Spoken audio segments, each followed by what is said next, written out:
बिस्मिल्लाहिर्रहमानिर्रहीम। अस्सलाम वालेकुम जी, मैं हूं मोहम्मद रिजवान सरवर और आप प्रोग्राम देख रहे हैं प्रॉपर्टी गाइड। नाज़रीन, जब से बजट की बात हो रही है और ये उम्मीद की जा रही थी कि ये रियल स्टेट फ्रेंडली बजट होगा, आया इसमें क्या कमी रह गई, क्या रिलीफ दिया गया, इस हवाले से आज के प्रोग्राम में बात करेंगे।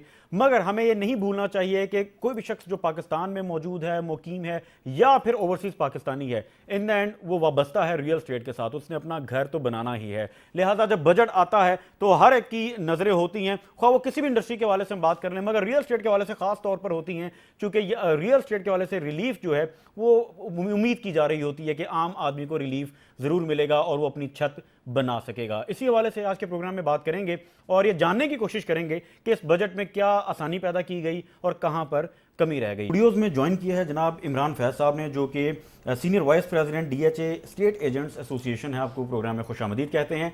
और इन्हीं के साथ साथ मुझे लिंक से ज्वाइन किया है डॉक्टर सुबैल इकराम साहब ने, जो कि रियल स्टेट डेवलपर हैं। इमरान फैज साहब, आपकी जानिब आऊँगा, आप किस तरह से देख रहे हैं इस सिचुएशन को? चूँकि डॉक्टर साहब जिस तरह बात कर रहे हैं कि एक कॉम्प्लिकेशन मजीद बढ़ गई है और आम आदमी जो है वो टैक्सेस दे तो रहा है, इवन उसे ये भी नहीं पता कौन कौन सा टैक्सेस दे रहा है, यानी डिफाइंड नहीं है। एक तरह से हम यूं कह लें कि हिडन टैक्सेस हैं। आप इस पूरी सूरत को किस तरह देखें? बहुत मेहरबानी आपकी रिजवान भाई। ये डॉक्टर साहब किसी हद तक ठीक बात कर रहे हैं। कॉम्प्लिकेटेड है, इसको जितना आसान किया जाए उतना ही ज़ाहिर है जो हमारा एंड यूज़र है, जो कस्टमर है हमारा, उसके लिए आसानी होगी।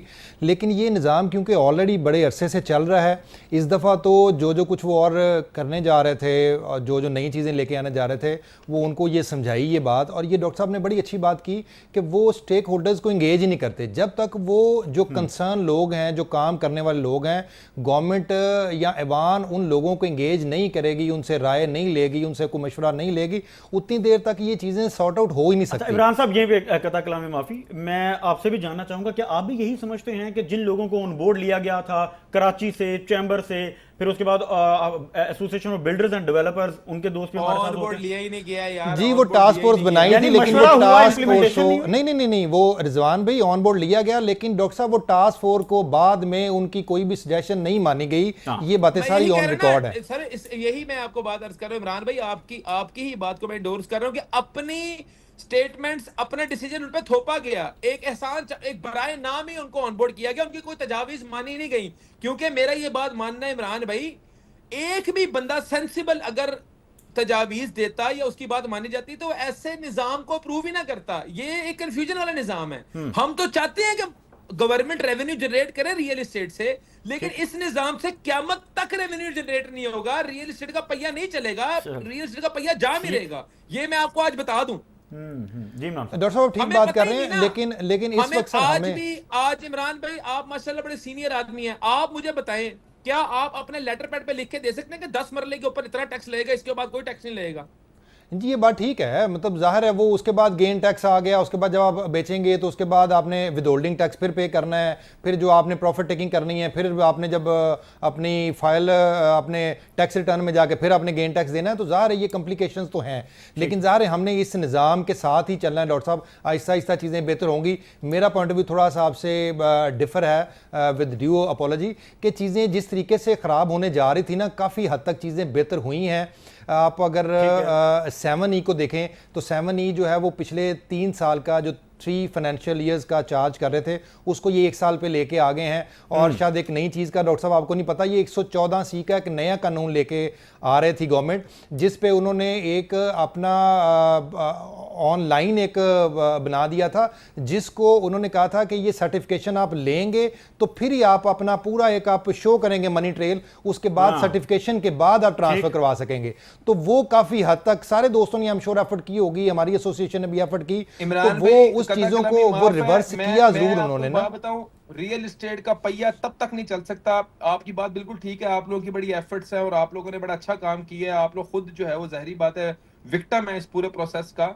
मेरा ये बात मानना है, रियल एस्टेट का पहिया चलाने के लिए आपको पाकिस्तान के अंदर रियल एस्टेट के रास्ते हमवार करने पड़ेंगे। पाकिस्तान के अंदर इस वक्त मेजॉरिटी जो इन्वेस्टर है, मेजॉरिटी जो स्टेक होल्डर है, वो अपना पैसा बाहर शिफ्ट कर रहे हैं। ये बात ठीक है, वो बाहर इसलिए शिफ्ट कर रहे हैं क्योंकि देखें, आप मुझे बात बताएं, क्या इस एक्टिविटी से बाहर पैसा जाना बंद हो गया? पाकिस्तान के अंदर लोगों ने ये फैसला किया है कि नहीं यार, अब पाकिस्तान के अंदर जो है वो सरमायाकारी के मौके जो है वो बड़े आसान हो गए हैं।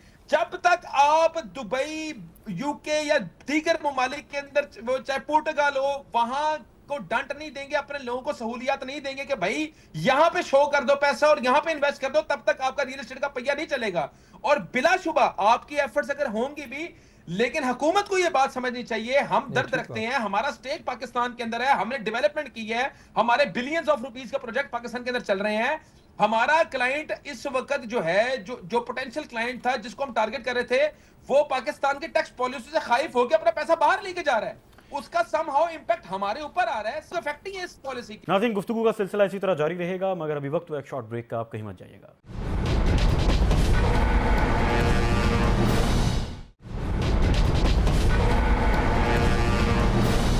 वेलकम बैक नाज़रीन, आप प्रोग्राम देख रहे हैं प्रॉपर्टी गाइड और गुफ्तगू का सिलसिला वहीं से कंटिन्यू करते हैं। डॉक्टर साहब, ये जिस तरह फरमा रहे हैं, जो सूरत हाल है, यकीनन ये हकायक हैं और परेशान कुन सूरत हाल है। इसको बेहतर करने के लिए क्या समझते हैं कि तजवीज़ क्या है, फौरी तौर पे क्या करना चाहिए? चूंकि हम तो बजट से पहले भी तजवीज़ लेते रहे हैं और हमारी कोशिश रही है कि हम ये पैगाम अपने प्रोग्राम के जरिए हुकूमती ऐवानों तक पहुंचाएं। ये आप क्या समझते हैं, कहाँ कमी रह गई?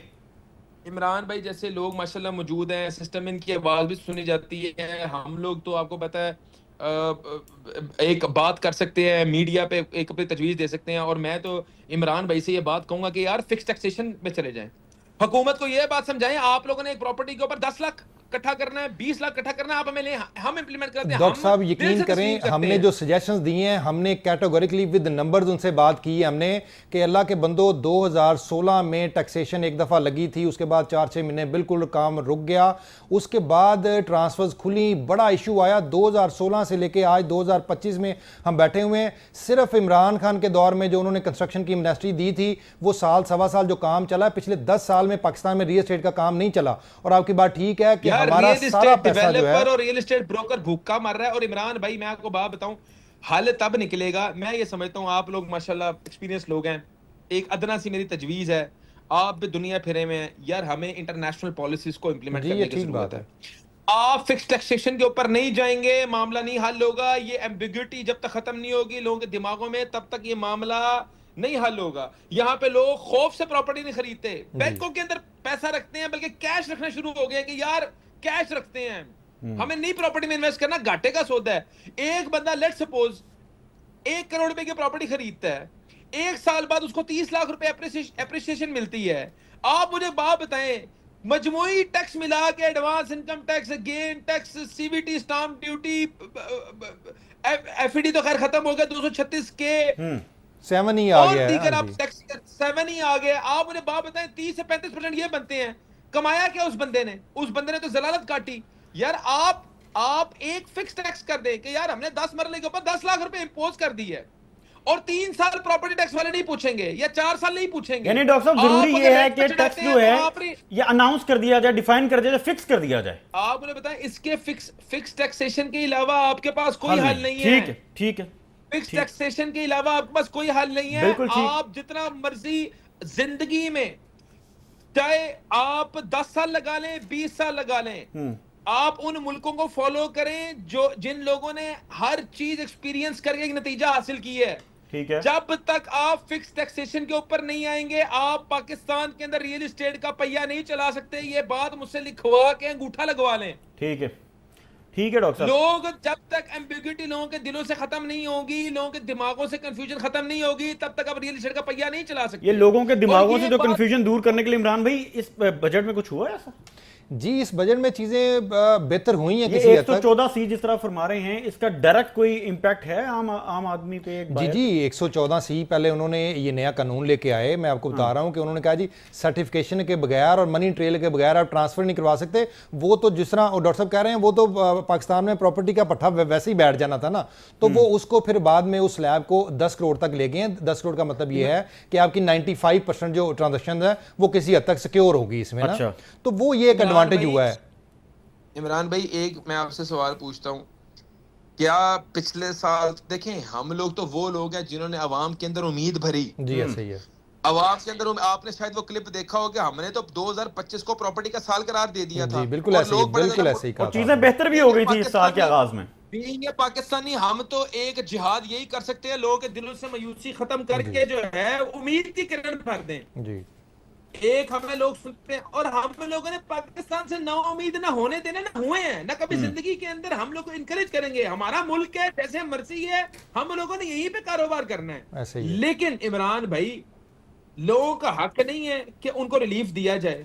देखिए लोगों ने बड़ी कुर्बानी दी है, कौन सा सेक्टर चल रहा है यार? आपने बताया पिछले साल से इस साल क्या पॉलिसियों में ऐसी सिग्निफिकेंट तब्दीली आई है जिससे लोग जो है वो शिफ्ट हों। मैं डॉक्टर साहब ये कह रहा हूँ कि पॉलिसीज तो और नेगेटिव होने जा रही थी, things are not going good, लेकिन मैं कह रहा हूँ कि वो जो चीजें बहुत बुरे तरीके से होने जा रही थी उसको किसी ना किसी हद तक रोक के कुछ ना कुछ अमेंडमेंट करा के इमरान साहब ये कह रहे हैं कि चीजें कुछ कंट्रोल की गई हैं, तो उसी पर इमरान साहब मैं चाहूंगा थोड़ी सी रोशनी डालें। कौन सी चीजें? मैं इमरान भाई की बात को सेकंड करता हूं। कंट्रोल बिलाशुबा की गई होंगी, बिलाशुबा की गई। इमरान भाई बिल्कुल सही बात कर रहे हैं, लेकिन कहने का मकसद ये है कि यार पहले हमें एक बंदा छितर मार रहा था, हमने एक और बंदा आने से रोका है, छितर अभी भी पाड़े हैं। ठीक नहीं हुआ यही, ये ठीक बात कर रहे हैं, लेकिन हमने तो वो जो बंदा आप कह रहे हैं छितर से रहा उसको रोका है कि यार आपकी मेहरबानी है, जो पहले सिनेरियो हो रहा है ना उसको कंटिन्यू रहने दे। इजाफा तो नहीं हुआ ना? अगर आप कहते हैं ना हुआ यही है, मजीद डैमेज कंट्रोल किया है, मतलब उन्होंने मौत दिखा के बुखार पे राजी किया है। लेकिन मैं ये बात करता हूं इमरान भाई, ये मेरा चैलेंज है, मौजूदा टैक्सेशन के निजाम इसी एज इट इज रखते हुए सिर्फ मैनेजमेंट कर ली जाए, मुल्क का पहिया दौड़ना शुरू हो जाएगा, प्रॉपर्टी का पहिया दौड़ना शुरू होगा। सिर्फ अच्छा फॉर एग्जांपल, आज अगर हुकूमत एक कनाल के ऊपर 20 लाख रुपए इकट्ठा कर रही है ना जी, 20 लाख नहीं 25 लाख कर दे, लेकिन निजाम फिक्स कर दें, प्रॉपर्टी का पहिया चलना शुरू हो जाएगा। अच्छा मैं ये बात कर रहा हूं कि इमरान साहब हम कहते हैं कि आप फाइनेंसेस अपने ना छेड़े। ठीक है डॉक्टर साहब, पॉइंट आ गया आपका। मैनेजमेंट कर लें, फिक्स टैक्सेशन की तरफ हमें जाना होगा। इमरान साहब 7E के हवाले से वैसे आज आप ये चल रही बात थी कि लिख इसका लें, तो खात्मा होने जा रहा है। वो हमसे ज्यादा काबिल भी हैं, हमसे ज्यादा सीनियर भी हैं भाई। जिंदगी में कभी भी प्रॉपर्टी का निजाम बेहतर हुआ तो फिक्स टैक्सेशन के बगैर नहीं होगा। ये मेरी रिसर्च है, इसके मेरे पास ब्लूप्रिंट्स पड़े हुए हैं, प्रॉपर फाइल्स रेडी हैं, प्रॉपर इसके मेरे पास डॉक्यूमेंटेशन रेडी है। मैं ये फिक्स टैक्सेशन हम टॉपिक रख के पूरा प्रोग्राम इस पे कर देंगे डॉक्टर साहब, ये बड़ा जरूरी है। होगा बिल्कुल ठीक है, इस पे पूरा प्रोग्राम करेंगे इंशाल्लाह, क्योंकि बड़ा जरूरी है, जिस तरह आप फरमा रहे हैं कि इसके बगैर गुजारा ही नहीं है। आप बताएं, फिक्स टैक्सेशन का ऐसा खूबसूरत निजाम है, लोगों ने लाइनों में खड़े होकर जो है वो टैक्स भरना है। आप मुझे एक बात बताएं, आज रियल एस्टेट सेक्टर के अंदर फाइलें बिक रही हैं, आप अपनी, मैं तो कहता हूं रजिस्ट्रियां जमा कराएं, वहां से अप्रूवल लें हुकूमत का, इतनी फाइलों की हमें जाते हैं, हुकूमत भी सरपरस्त बने, हुकूमत भी जो है वो जिम्मेदारी उठाए। आप फाइल के ऊपर 1.5 लाख 2 लाख जो है टैक्स जमा कराए, डेवलपर ने अपने क्लाइंट को टैक्स डालना है, लाइनों में खड़ा होकर अगर उसको एक रिलीफ दे दे कि यार आपका टाउन लीगल हो जाएगा अगर आप टैक्स दे देंगे, कौन डेवलपर टैक्स नहीं देगा? डेवलपर को तो मुतनफ्फर इन्होंने खुद किया है, यानी टैक्स के बदले में कुछ आसानी भी तो होनी चाहिए। अवाम की मंजी ठोको, जो मर्जी करो, और भाई डेवलपर को बांधने का तरीका, डेवलपर लाइनों में खड़े होकर टैक्स जमा कराएगा, मेरा टाउन लीगल हो जाता है। अच्छा डॉक्टर साहब, ये डेवलपर्स को बेनिफिट नहीं हो रहा? टैक्स के बदले में डेवलपर को कोई रिलीफ नहीं मिल रहा? मिल रहा है, क्या मिल रहा है, क्या मिल रहा है? ऑपरेशंस मिलते हैं, अवाम को जो है वो चाबी, डेवलपर को जो है चाबी दी हुई है, डेवलपर ने भी हाथ चुकी हुई है, डेवलपर भी कोई इतना साफ तो नहीं है पाकिस्तान के अंदर, डेवलपर ने भी अन्नी मचाई हुई है, लेकिन हुकूमत ने भी अन्नी मचाई हुई है। रिफॉर्म देखिए, रियल एस्टेट के रिफॉर्म्स के ऊपर बात करें कि किस तरह रियल एस्टेट को आप बेहतर कर सकते हैं, किस तरह आप आवाम को भी सिक्योर कर सकते हैं, स्टेक होल्डर्स को भी सिक्योर कर सकते हैं, डेवलपर को भी सिक्योर कर सकते हैं, इदारों को भी सिक्योर कर सकते हैं, हर लिहाज से सिक्योर एक ऐसा प्लान तश्कील दे जिसमें क्लाइंट भी सिक्योर हो, इन्वेस्टर भी सिक्योर हो, डेवलपर भी सिक्योर हो और हुकूमत को भी रेवेन्यू जनरेट हो। हम उस निजाम की बात कर रहे हैं। इन डॉक्टर साहब ठीक बात कर रहे हैं। इसमें देखें, हमने भी जो लास्ट टाइम दिए हैं प्रपोजल, हमने ये कहा है कि जी फिक्स टैक्स जो है, देखें आप स्टैम्प ड्यूटी 1% दे रहे हैं, आप वो हमारी जो पंजाब गवर्नमेंट उसको दे रहे हैं, और एट द सेम टाइम आप FBR के ऊपर 1% जो हमारा फेडरेशन का रेट है उसके ऊपर आप 7E का 1% दे रहे हैं, तो इसको फिक्स कर दें। विद होल्डिंग टैक्स तो हमने उन्हें कहा था कि ये अभी जो आप 1.5% पे लेके हैं इसको बिल्कुल ही खत्म कर दें, लेकिन उनका पॉइंट ऑफ व्यू गवर्नमेंट का ये था कि ये एडजस्टेबल है, आपका जो टैक्स रिटर्न होता है उसमें ये पैसे एडजस्टेबल हैं, तो किसी लिहाज से कुछ ना कुछ ये हुआ है कि वो जो 2-3% आप टैक्स दे रहे हैं on the transfer of the plot, उस पे रिलीफ हुआ जरूर है। हम तो ये एक्सपेक्ट कर रहे हैं कि जिस तरह अभी डॉक्टर साहब ने कहा, जनवरी फरवरी में सब ने नारे मार दिए थे कि जी 2025 से भी जो है वो रियल एस्टेट का साल होगा। हम अभी एक्सपेक्ट कर रहे हैं कि जो फेवर्स किसी हद तक मिली हमें या किसी ना किसी हद तक जो वो इंप्लीमेंट चीजें करने जा रहे थे, अगर उनसे हमने रोका है तो हम अभी भी बड़े पॉजिटिव हैं कि 2025-26 जो है रियल एस्टेट का साल ही होगा और चीजें पॉजिटिव होंगी इंशाल्लाह। अपना एनालिसिस दिया था वो इस बेस पे दिया था, लाहौर शहर के अंदर सिर्फ 3 लाख घरों का डेफिसिट है।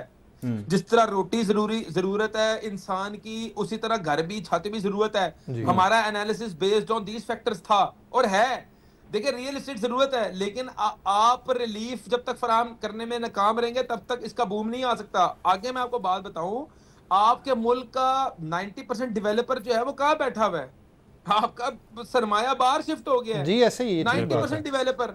आप मुझे बताएं, डेवलपर एक आपके मुल्क की तरक्की और इस्तेहकाम के अंदर किसने किरदार अदा करना है? की डेवलपर रोल होता है, डेवलपर का की रोल होता है। ये ठीक डेवलपर बात है तो आपकी। आपका डॉक्टर डेवलपर तो आपका फ्री का मुलाजिम है। डॉक्टर जो साहब, हुकूमत की जिम्मेदारी है इंफ्रास्ट्रक्चर डेवलप करना, वो डेवलपर अपने सर पे जो है वो चीजें ले रहा है। डॉक्टर साहब, ये आपकी बात को ही आगे बढ़ाना चाह रहा हूं। जिस तरह आपने इशारा किया, जिस तरह के घरों का शॉर्टफॉल है, जो घरों का शॉर्टफॉल खत्म करने के लिए तो बाय ऑल मींस डेवलपर को सपोर्ट करना पड़ेगा, खासतौर पे वो जो डिलीवर करना चाह रहे हैं, तो उनको तो यार आपको खसूसी तौर पर पॉलिसीज लाने की पॉइंट जरूरत है। लें, मैं जो आपको पॉइंट बता रहा हूं, आप मेरी बात सुने।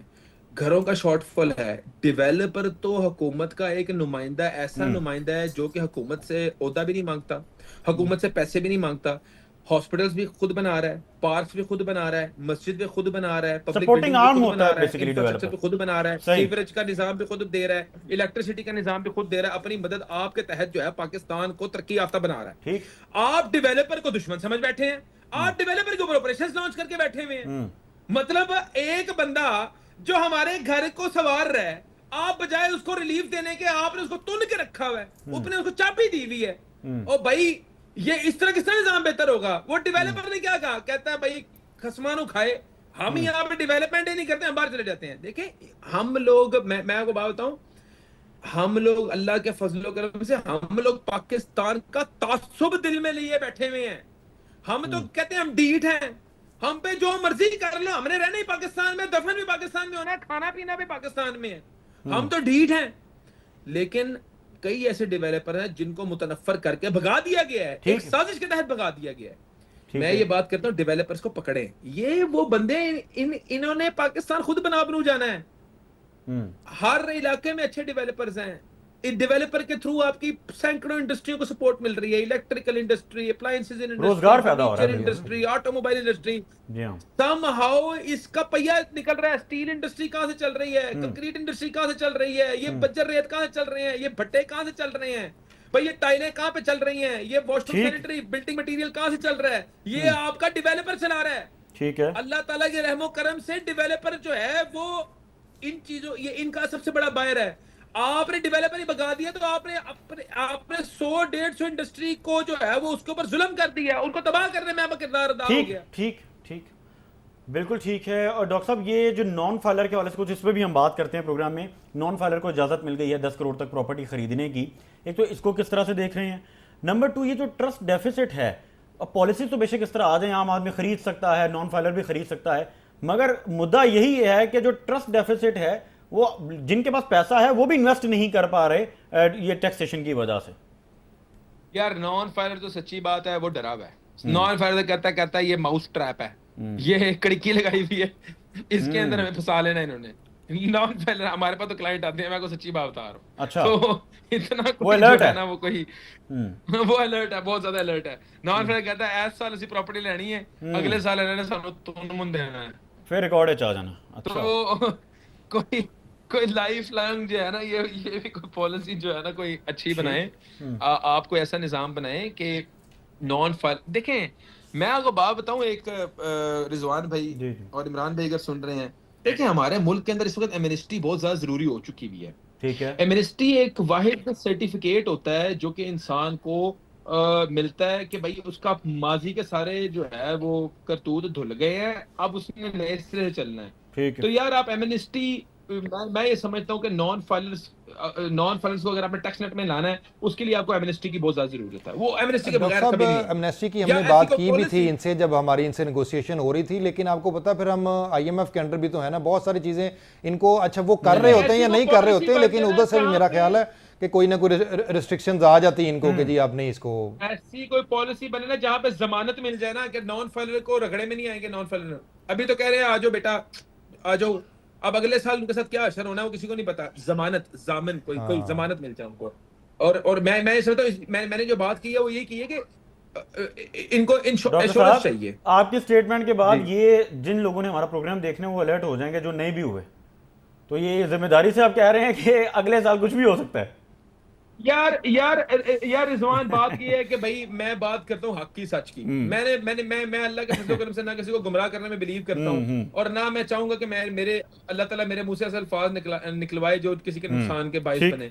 हम लोग यार, हम हमारा सबको पता है, हम लोग ये गला फट गया हमारा, ये क्या क्या कि यार हम पाकिस्तान की तरक्की और इस्तेहकाम में किरदार अदा करना चाहते हैं, ठीक हम पाकिस्तान के लिए काम करना चाहते हैं, हम आपके मुलाजम बनना चाहते हैं, नॉन पेड मुलाजिम बनना चाहते हैं कि भाई आपको हर मुमकिन हमारी जात से फायदा होगा, हमारी जाने भी कुर्बान है, माल भी कुर्बान है इस वतन के लिए। तो यार हम मिल के ही हम अगर हक नहीं बयान करेंगे, हम सच नहीं, हम अगर प्रॉब्लम को सही डायग्नोज नहीं करेंगे तो हम उसके सोल्यूशन पे कैसे पहुंचेंगे? ठीक तो है।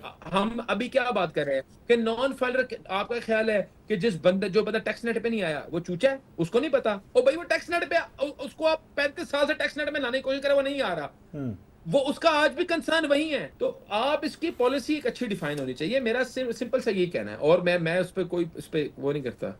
बिल्कुल ठीक है नाज़रीन, गुफ्तगू का सिलसिला इसी तरह जारी रहेगा, मगर अभी वक्त हुआ एक शॉर्ट ब्रेक का, आप कहीं मत जाइएगा।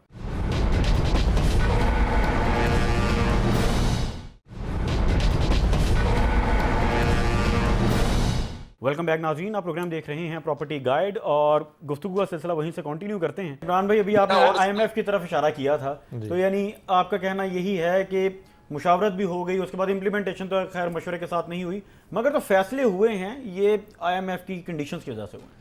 ये रिजवान भाई, जब टास्क फोर्स की अभी आपने बात की ना, जब टास्क फोर्स बनी थी और जब आपकी नेगोशिएशन शुरू हुई और उन्होंने बड़ी नेक नीति से अच्छे मशवरे दिए, उसमें वज़ीर आज़म बड़ी हद तक इन्वॉल्व रहा, लेकिन एंड ऑफ द डे जो हमें पता चला वो यही पता चला कि जी यहाँ पे भी प्रॉब्लम आ रही है, इस टैक्स को भी IMF कह रहा है कि नहीं ख़त्म करना इस टैक्स को, तो कहीं ना कहीं वहाँ से प्रॉब्लम आती ज़रूर है। लेकिन जो कई दफ़ा क्या होता है कि हमारी गवर्नमेंट अपने पाँव पर खुद ही कुल्हाड़ी मार लेती है। लास्ट टाइम 7E का भी शोशा जो है वो गवर्नमेंट ने ही छोड़ा था, और उसके बाद IMF ने बिल्कुल स्टबन होगा कि नहीं जी इसको हमने खत्म नहीं करना। अभी 114C का भी शोशा मैं आपको बताऊं इन्होंने छोड़ा है, और अभी किसी हद तक इन्होंने रिलीफ दिया है कि जी आप कम से कम ये वाला जो एक स्लैब है इससे नीचे आप ट्रांसफर करा सकते हैं। ये भी कल को ये खत्म करने की भी कोशिश करेंगे तो वो कहीं ना कहीं से वहां से आ जाएगा कि हाँ यार ठीक है, इनको टैक्स वैक्स जो है वो बड़ा अच्छा आ रहा है, तो ठीक है कुछ ना कुछ रेवेन्यू यहाँ से जनरेट हो रहा है।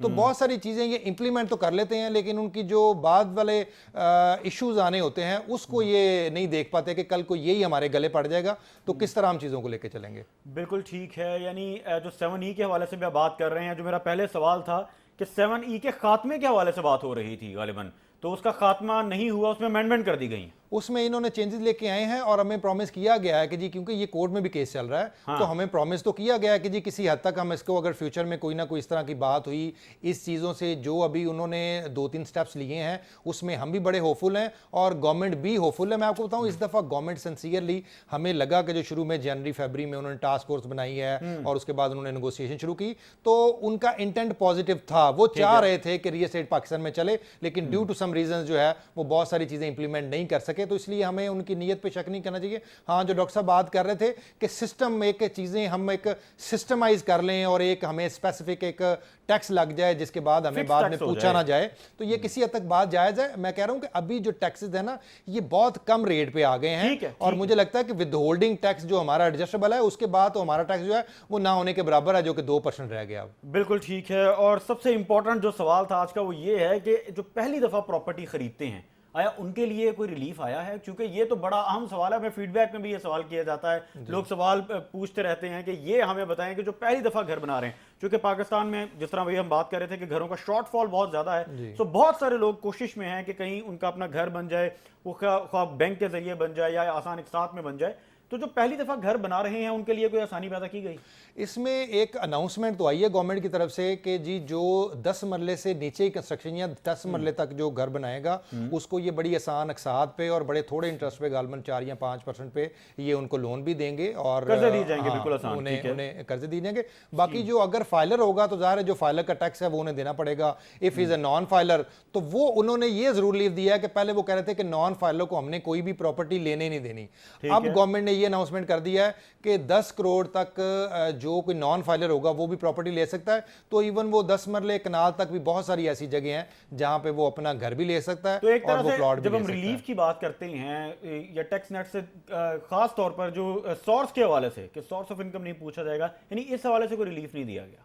नहीं, इसमें कोई बड़ा स्पेसिफिक रिलीफ नहीं दिया गया ठीक ना। है, अगर ठीक। अगर तो वो नॉन फाइलर है तो फिर तो जाहिर है वो है ही नॉन फाइलर, ठीक वो है। अपना टैक्स देगा। अगर वो फाइलर है तो जाहिर है वो अपनी अगली टैक्स रिटर्न में तो शो करेगा कि उसने पैसे शो कहाँ से करना लिए। पड़ेगा। बिल्कुल ठीक है, बेहतरीन है जनाब। हमें इस वक्त प्रोग्राम में ज्वाइन किया हाजी अकरम काकड़ साहब ने, जो कि रियल एस्टेट डेवलपर हैं, एनएचए के साथ भी काम करते हैं, एयरपोर्ट्स के हवाले से खसूसी इनकी खिदमात हैं कंस्ट्रक्शन में। हाजी अकरम साहब, आपको खुशामदीद कहते हैं प्रोग्राम में। बात हो रही है बजट के बाद की सूरत हाल की। बजट के बाद इस वक्त क्या कंडीशन है, क्या मायूसी है, क्या रियल एस्टेट सेक्टर में बेहतरी है? खास तौर पर आपका ताल्लुक कंस्ट्रक्शन इंडस्ट्री के साथ है। आपने इस वक्त सूरत हाल को कैसे देखा है, क्या आपने महसूस किया बजट के बाद की सूरत हाल को? अस्सलाम वालेकुम। वालेकुम। सबसे पहले तो आपका बहुत शुक्रिया कि आपने मुझे अपने प्रोग्राम में बुला के अपना पॉइंट ऑफ व्यू पेश करने का मौका दिया है। जी बोस, बजट अभी बिल्कुल ताज़ा ताज़ा पेश हुआ है, तो इस वक्त ये कोई भी प्रेडिक्ट करना कि ये किस तरफ जाएगा, ठीक है। मेरे ख्याल में वक्त से पहले की बात है। मगर जैसे कि आपको पता है कि पिछले साल की जो शरह महंगाई थी वो बेहतर रही थी, मगर इस साल बजट में कुछ ऐसी चीजें आई है जिससे ये लग रहा है कि अगले साल की महंगाई जो है वो इस साल जो लास्ट ईयर गुजर गया उसके बनिस्बत स्पेशली इन कंस्ट्रक्शन फील्ड वो ज्यादा रहेगी। जैसे ही अच्छा। बजट आया है उसके बाद मैसेजेस आना शुरू हो गए कि स्टील पे जो है ना 2-4 हजार रुपए टन बढ़ गया है, और इसी तरह अच्छा। सीमेंट की फैक्ट्रियों से भी हमें messages बिल्कुल आने मैम, शुरू ये हो गए मटेरियल हैं। कॉस्ट की तरफ ही आ रहा था, यानी मटेरियल कॉस्ट आप फरमा रहे हैं कि उसमें इजाफा हो चुका है। इस बजट जी सर, इस बजट के बाद से जो खासकर मेन मटेरियल आइटम्स है उनके कास्ट बढ़ी है, बिल्कुल अच्छा, बढ़ी है। सही। जी, तो बिल्कुल। आप क्या उम्मीद की जा रही थी कि कंस्ट्रक्शन इंडस्ट्री के वाले से कौन सा रिलीफ दिया जाएगा? कोई बेहतरी किसी किस्म की नहीं आई, कोई ऐसी इंप्लीमेंटेशन नहीं हुई अभी तक? बॉस, मैंने जैसे कि आपको पहले कहा कि ये अभी वक्त से पहले है, इसको हमें एक महीना का देखना पड़ेगा। मगर मुझे ऐसे यानी कि कोई सामने ऐसी हमें कोई चीज नजर नहीं आ रही जिसपे अच्छा। हम ये कहे कि ये जो है ना एक बड़ा ऐसा इकदाम हुआ है टूवर्ड्स कंस्ट्रक्शन इंडस्ट्री, यानी अभी कोई बड़ा रिलीफ देखने में नहीं आया। जी जी, इसके जैसे अभी हमारा दोस्त बात कर रहा था ठीक कि है। जो नॉन फाइलर्स को प्रॉपर्टीज लेने का दिया गया है, इससे हमारे बहुत सारे जो अर्बन रूरल एरियाज में रहने वाले लोग हैं या जो जिम्मेदारी वगैरह से वाबस्ता लोग हैं या जो बाकी दूसरे छोटे छोटे बिजनेसेस के लोग हैं, उनको थोड़ी रिलीफ मिल जाएगी। और एक जो बड़ी चीज इस बार इन्होंने बजट में की है खासकर कंस्ट्रक्शन फील्ड से रिलेटेड, वो ये है कि कैश विड्रॉल और कैश डालने पे फाइलर से भी वापस टैक्स लगा दिया है। यानी कि अब अगर फाइलर भी कैश विड्रॉल करेगा या कैश जमा करेगा तो उन दोनों पे उस पे टैक्स लगेगा, जो कि फिर बिजनेस के लिए आपको पता है कि एक अच्छा, इसकी कोई लिमिटेशंस भी हैं कि कितना कैश जिस तरह फरमा रहे हैं कि ट्रांजैक्शन करेगा या फिर जमा करवाएगा तो उनको टैक्स लागू होगा? इन्होंने cash transaction in any kind of cash पे जो है ना इन्होंने उस पे टैक्स लगा दिया है।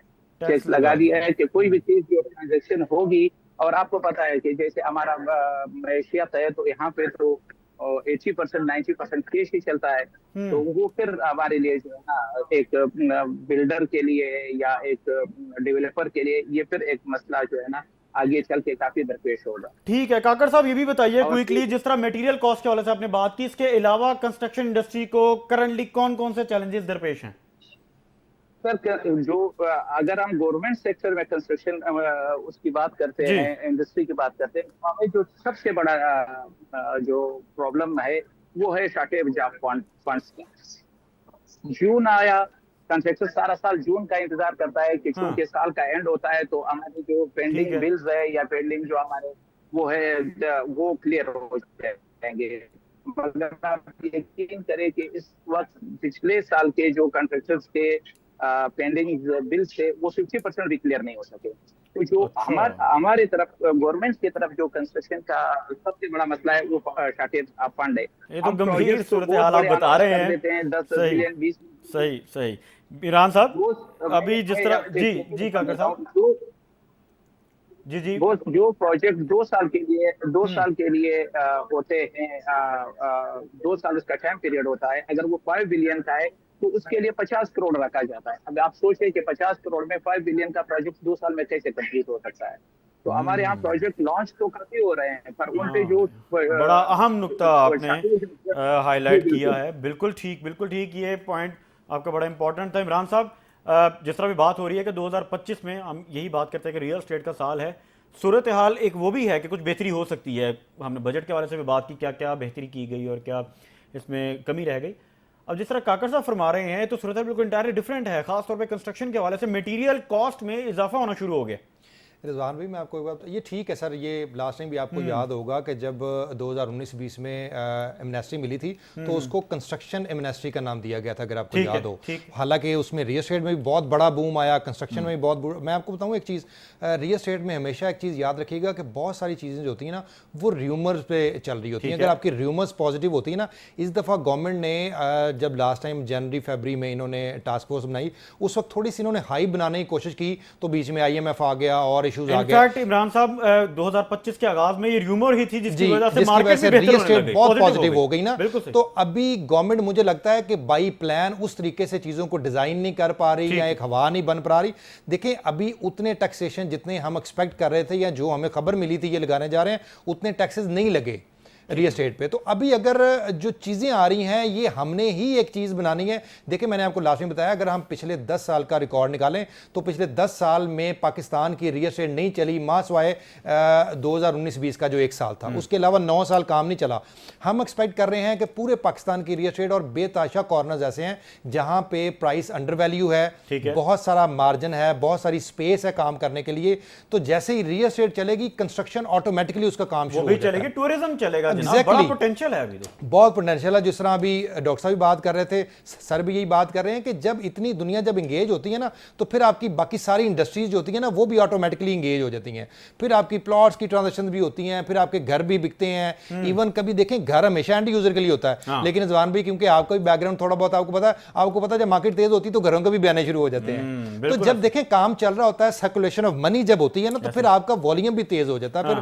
फिर सारी जो है ना सेक्टर, और फिर हम तो ये भी महसूस करते हैं इमरान साहब कि हमारी मार्केट में ये जो एक होती है ना हाइप पॉजिटिव बन जाए तो यहाँ पर ट्रांजैक्शन शुरू हो जाती है। मैं यही कह रहा हूँ, बाई प्लान गवर्नमेंट तो वो कुछ नेगेटिव, बाई प्लान गवर्नमेंट शायद ये हाइप नहीं बना पा रही कि ये फिर ना कोई इशू आ जाए। अदरवाइज ये अब हमारा काम है कि जो टैक्सेशन से हमने थोड़ा बहुत बचत कर ली है, जो टैक्सेस लगे हुए हैं, इसको अगर हम पॉजिटिव रखेंगे। हमारी पाकिस्तान की रियल एस्टेट मार्केट इस वक्त अंडर वैल्यू है, यहाँ पे प्राइस मार्जिन है, प्राइस इंप्रूवमेंट हो सकती है बहुत सारे सेक्टर्स में। तो इसलिए मेरा ख्याल है कि चीजों को पॉजिटिव लेके चलना चाहिए। बरअक्स इमरान साहब, क्या आप नहीं समझते कि हुकूमती नुमाइंदों को भी चाहिए कि एक दफा आके क्लियर कर दिया जाए, जस्टिफाई कर दिया जाए कौन कौन से टैक्सेस लागू हुए हैं। जिस तरह भी आप बात करें कि ये अफवाहों पर भी बहुत सारी नेगेटिविटी हो जाती है, मार्केट नेगेटिव हो जाती है, या जिस तरह कंस्ट्रक्शन के हवाले से हम बात करें तो ये बेहतर है कि खुद ही आके ऑन कर लिया जाए कि क्या मामला है, क्या रिलीफ दिया है, क्या रिलीफ दे सके और क्या रिलीफ नहीं दे सके, या क्या बेहतरी के लिए मजीद काम किया जा रहा है। इससे जो अवाम में एक जो तासुर है वो बड़ा क्लियर हो जाता है, पॉजिटिव हो जाता है।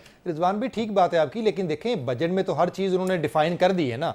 अब तो वो चीज पोर्ट्रे हमने करनी है कि कौन सा टैक्स इंप्लीमेंट हुआ है और कौन सा टैक्स इंप्लीमेंट नहीं हुआ, कहां पे हमें फेवर मिली और कहां पे हमें फेवर नहीं मिली। तो वो तो गाहे बगाहे आपके प्रोग्राम के रेफरेंस से भी सारी चीजें अब हमने बता दी हैं। तो चीजें अभी उतनी नेगेटिव नहीं है जितना हम पोर्ट्रे कर रहे हैं। अच्छा। तो मेरा ख्याल है कि अभी नियर फ्यूचर में चीजें बेहतर ही होंगी इंशाल्लाह। काकर साहब, हमारे पास चंद एक मिनट्स बाकी हैं, क्या कहेंगे जिस तरह इमरान साहब फरमा रहे हैं कि अभी उस तरह से नेगेटिव नहीं है चीजें जिस तरह से पोर्ट्रे की जा रही हैं, चीजें कुछ बेहतर भी हुई हैं इस बजट में। आप पूरी सूरत हाल को कैसे देखते हैं और कंस्ट्रक्शन इंडस्ट्री के हवाले से आप क्या समझते हैं कि कहां कमी रह गई? जी बॉस, जैसे मैंने बात शुरू की थी कि अभी इस पे तबसरा करना वक्त से पहले है, तो वही सर की बात की मैं तारीफ करता हूँ कि अगर हम इसको लेके जाएंगे आगे पॉजिटिवली तो इंशाल्लाह मुझे भी ये उम्मीद है कि इस साल रियल स्टेट में हमारा अच्छा काम होगा। और रियल स्टेट आपको पता है कि हमारी बिजनेस की रीढ़ की हड्डी होती है। जब उसमें काम शुरू, कंस्ट्रक्शन में काम शुरू होता है, कंस्ट्रक्शन में काम शुरू होता है तो मजदूर के घर का पहिया चलता है। तो उम्मीद तो यही है कि जैसे इन्होंने नॉन फाइलर्स को जगह दी है, और मैं आपका यहाँ पे एक तवज्जो आप लोगों की एक बड़े अच्छे सुप्रीम कोर्ट के आज एक डिसीजन की तरफ दिलाता हूँ। शायद आप लोगों के इल्म में होगा कि सुप्रीम कोर्ट का एक बेहतरीन डिसीजन एफबीआर के अगेंस्ट आया है, जिसमें एफबीआर ने बिल्डर्स को और बाकी लोगों को कैश इन अकाउंट और कैश डिपॉजिट इन अकाउंट पे नोटिस दिए थे कि ये उनके प्रॉफिट गिना जाए। आज सुप्रीम कोर्ट ने डिसीजन दे दिया है कि अकाउंट में कैश होना आपका ट्रांजैक्शन तो जाहिर करता है, मगर उससे प्रॉफिट का निकालना या उसको प्रॉफिट समझना ये एफबीआर की गलती है, और एफबीआर को बड़ी सख्ती से मना कर दिया है कि इस पे जो है ना नोटिस ना दिए जाएं। तो ये भी एक पॉजिटिव चीज आज मार्केट में आई है, जिससे मुझे लगता है कि खासकर बिल्डर और रियल एस्टेट डेवलपर्स के लिए बड़ा फायदा होगा। यहाँ पे तो 1% प्रॉफिट पे जो है ना हम बिलियंस का कारोबार कर रहे थे, प्रॉफिट पीछे 1% होता, तो बिलियंस के ट्रांजेक्शन पे जो हमें एक डर होता था कि एफबीआर हमें पकड़ेगी, तो आज सुप्रीम कोर्ट का एक बहुत अच्छा डिसीजन आया है, जो मैंने आप लोगों से शेयर कर दूंगा आप लोगों को उसका पहले। बिल्कुल ठीक है जी, बिल्कुल ठीक। अक्सर आपका पॉइंट आ गया।